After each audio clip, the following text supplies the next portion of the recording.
Hello, you wonderful people, and welcome to another episode of Not Too Comic Book. This being a show where I talk about TV shows that are adaptations of comic books. For today's episode, I'm going to talk about Watari-kun's is About to Collapse, Season 1, Episode 9. Great episode. A lot of really interesting things went down in this episode, so let's break it down. Okay, so it's interesting that I think if Toki had never texted Naoto about it, he probably would have never thought to actually ask Yukari to the fireworks. So, but it's that thing of he ended up asking her, but then because she's actually busy, because she's actually going to be hanging out with her friends at the time. It's like she hangs out with her friends and her family, so it's kind of a thing. So she's like, I'm sorry, but maybe, she specifically she's like, oh, maybe it could be like next week or after. And you look at her calendar, and I was like, is she tracking her period? I was like, that caught me off guard, because I was like, I don't know if I've ever watched an anime or read a manga that's in it. I'm not an aficionado of all things anime and manga, but it's like, that's the first time I've ever come across that, where something ever went through the trouble of that. But I also was like, well, her specifically also been like, can you wait another week or two? I'm like, yeah, it's specific, like her wanting to hang out, because she's like, as I brought up, like, she bought condoms, so she's trying to put herself in a situation where everything's aligned so they can have sex. I'm like, interesting. But obviously, Naoto's completely unaware of all of this, and it's just like, he's a little sad because I get it. You got your hopes up, being like, oh, I could go to see the fireworks with Yukari, but then it's like, oh, she's hanging out with other people, so you're a little down. But I think the reason why that even came about is probably because like he had asked Toki to like go with Makina, so he's like, yeah, might as well use it as an opportunity to go with Yukari, even though he was kind of dodging that question when like Makina brought it up last episode, but still.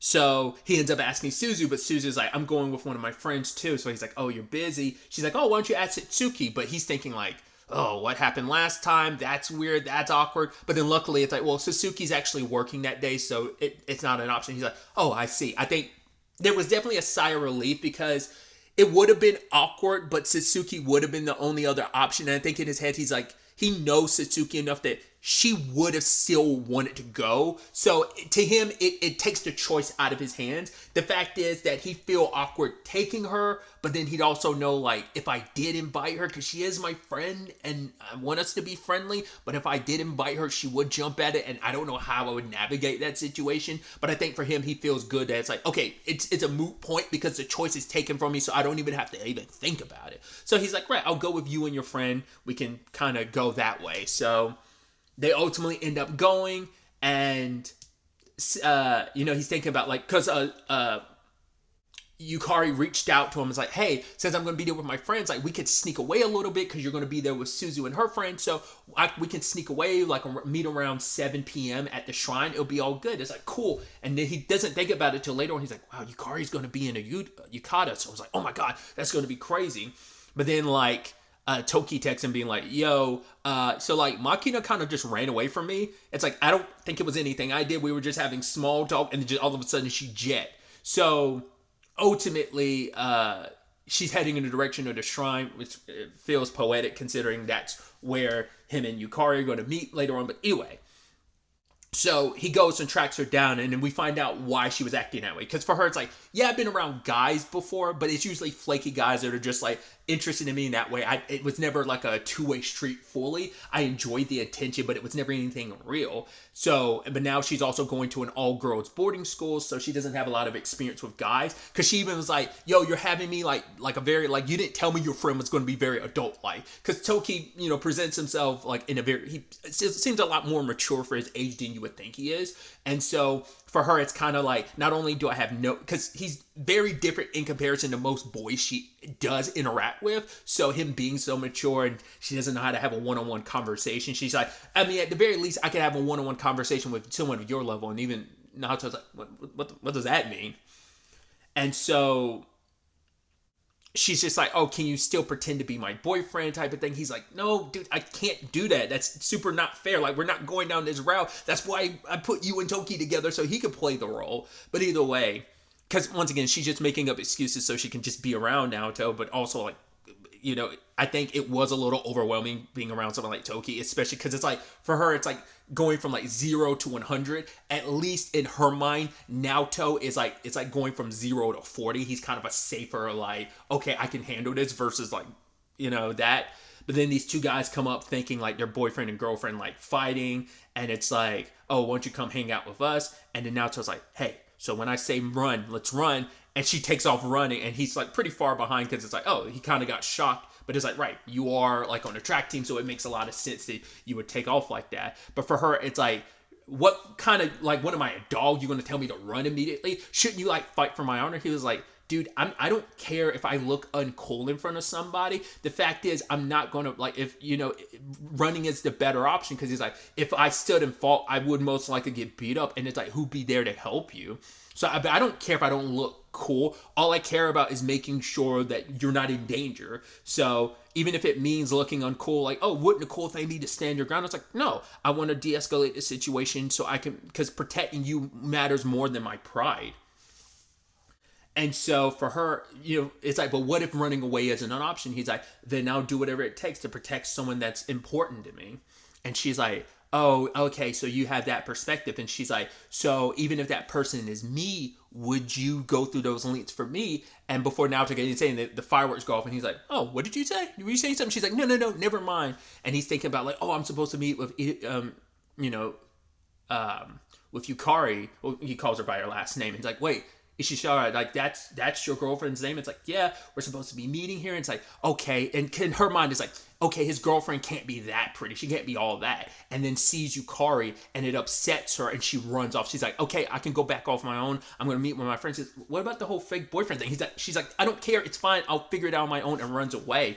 Because for her, and she has this interesting dialogue in her head where she's like, I thought we were on the same level. But it's like, because she's like, whoever would date someone like Naoto, they can't be that great. But then it's like, holy shit, your girlfriend is super pretty. And it's like, couldn't even imagine. She already felt weird because she already recognizes Satsuki as someone very pretty. But I think maybe she in her head could think like, well, he claims they're not dating, so this is your actual girlfriend, but your actual girlfriend actually is pretty, and she seems nice. So she runs off, because for her, she said, I thought we were the same. That's so we don't know how far back her feelings for Naoto go. Because even, once again, Naoto had brought it up like last episode, like, we didn't really even interact much in middle school. Like, we were in different classes, and even like on the track team, like, I was on the bench most of the time. We never really interacted. So like, I'm surprised you would even bother remembering me. So that's why I was like, I think she probably did like him back then too, because she even said, like, guys around her typically are flaky. I think the reason why she's latching on to him so much, and it's like, oh, I can break him and his girlfriend up and he can be my plaything. I think it's stemming from a place of, she thought, like, I think she's lonely, and she thought, like, well, I'm lonely, and here's someone that I recognize as lonely because he kind of keeps to himself. So it's like, we don't know what Naoto's, like, circle of friends really looks like.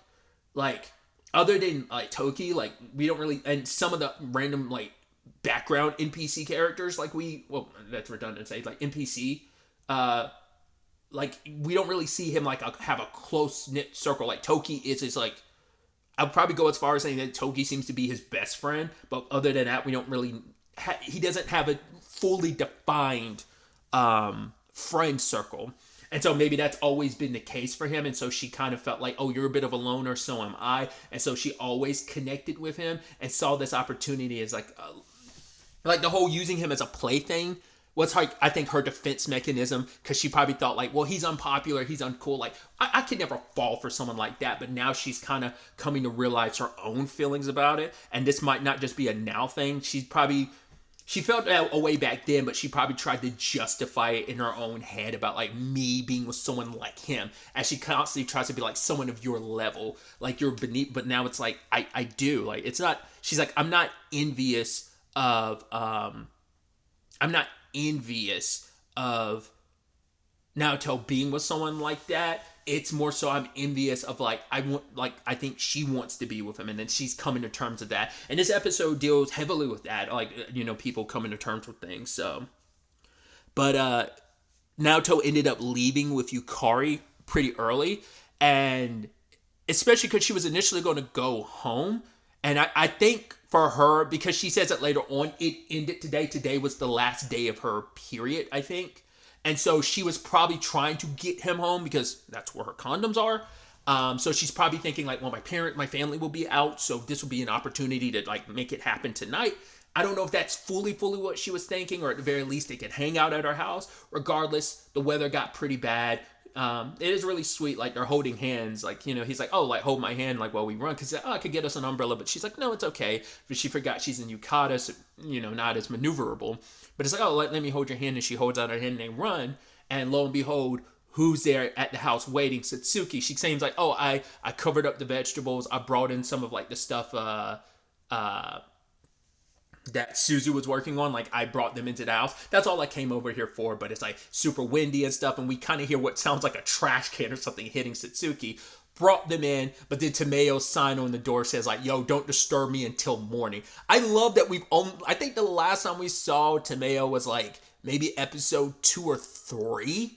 Like, because, I mean, she's very reclusive, and she, like, only leaves a room when she absolutely needs to. And obviously she's avoiding Naoto like the plague, because she just sees too much of her own brother in him, and it just pisses her off. So, I'm sure a lot of that plays. But it's like, yeah, you're secretly having 2 girls over. That's gotta sting a little, you know? And especially because you're trying to, like, you're like, well, this is important, so I'll talk to her about it in the morning. But it's like, she'll have her own judgments about you. I think, in fact, that will probably make her look at you even more like her brother.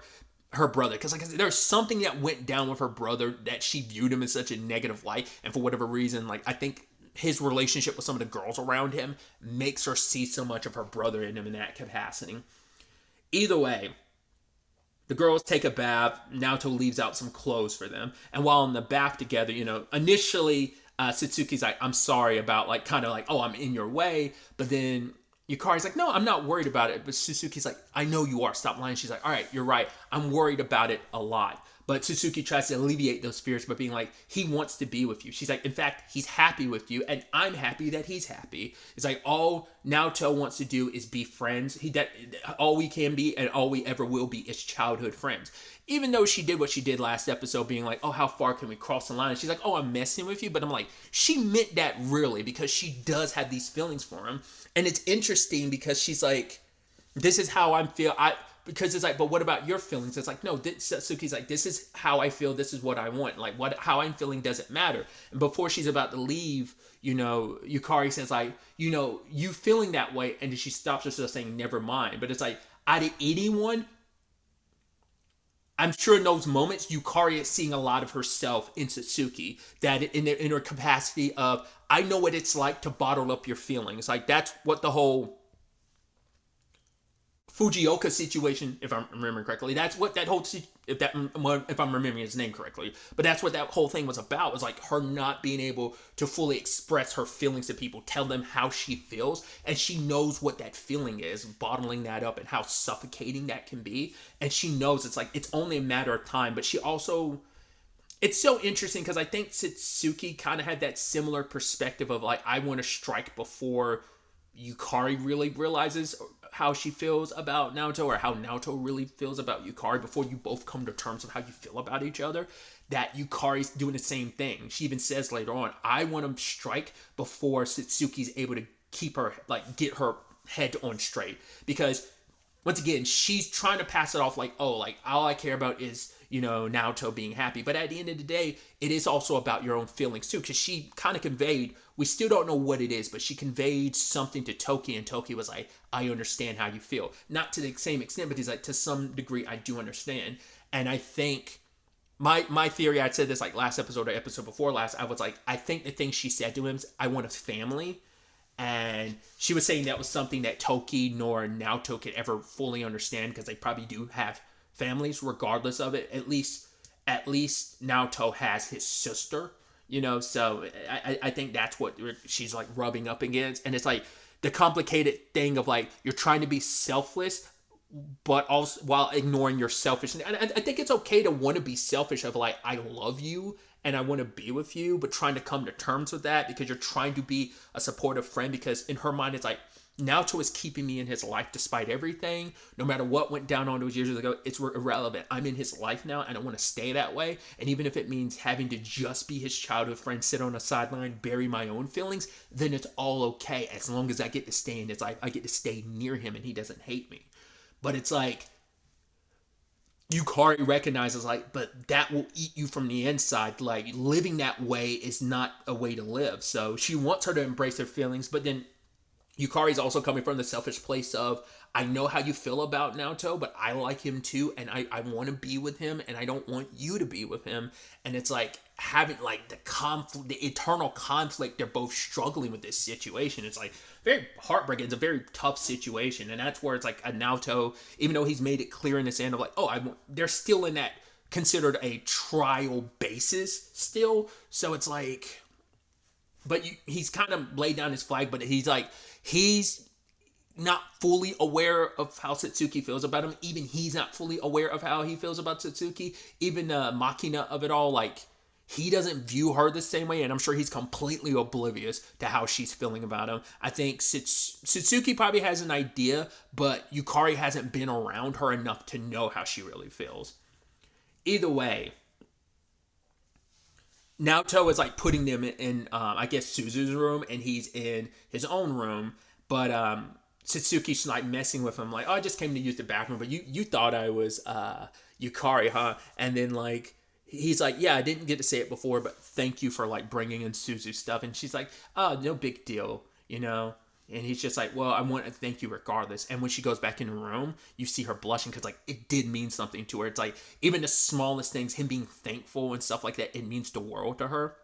So, later that night, Yukari can't sleep, and she goes and sneaks into Naoto's room, and she's planning on kissing him because, like, all she can think of, Satsuki and him have already kissed, and we haven't had that moment, especially because she probably overheard...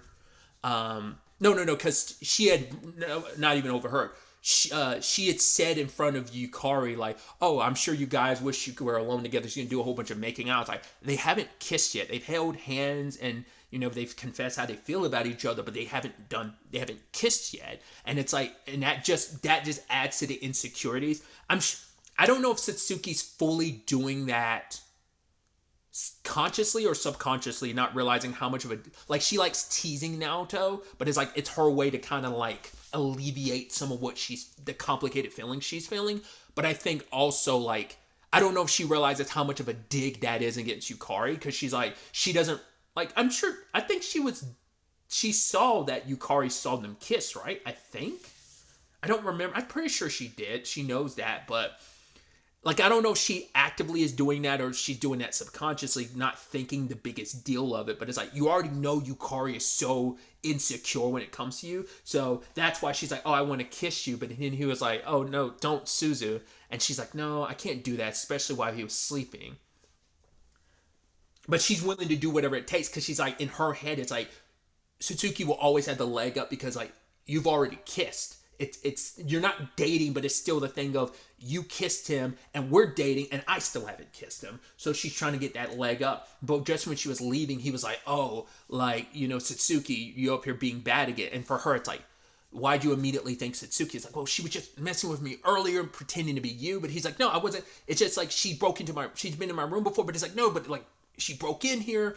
And it's like, well, you also probably don't want to tell that story of like, well, it was the same time you were in my room, so it's almost a repeat of like earlier in the season in that regard, because she was secretly hiding under my cover. That's a whole thing. So probably don't want to ever let Yukari know that, because that's just going to add more fuel to the fire and to her insecurities. But she's just like, I want you to look at me and only me. So it's like, all right, let's do it. So he's like, oh, she wants to make out. Okay, cool. And just when he's about to, she goes and lays down. It's like, no, that's not what she meant. She meant like, let's do it. Because like I said, in her mind, it's like, they've done this. If the only way I can like have a leg up over Satsuki, that I like, for her, it's like, if he takes my first time, because I'm sure in her head she's thinking it's also going to be his first time. It's such a bonding thing that will always connect them. So that will give her a massive leg up over Satsuki. And I think for her, it'll alleviate a lot of her insecurities in that regard. And even he's like, because he's like, oh, she's picking up very like, very like steamy position to do kissing, but then it's kind of like, oh, she's like, maybe we don't have to do it today just because it ended it. He's like, wait. He's like, no, she's talking about going all the way, not just kissing, but it's like, we can do it like part of the way. He's like, what does that even mean?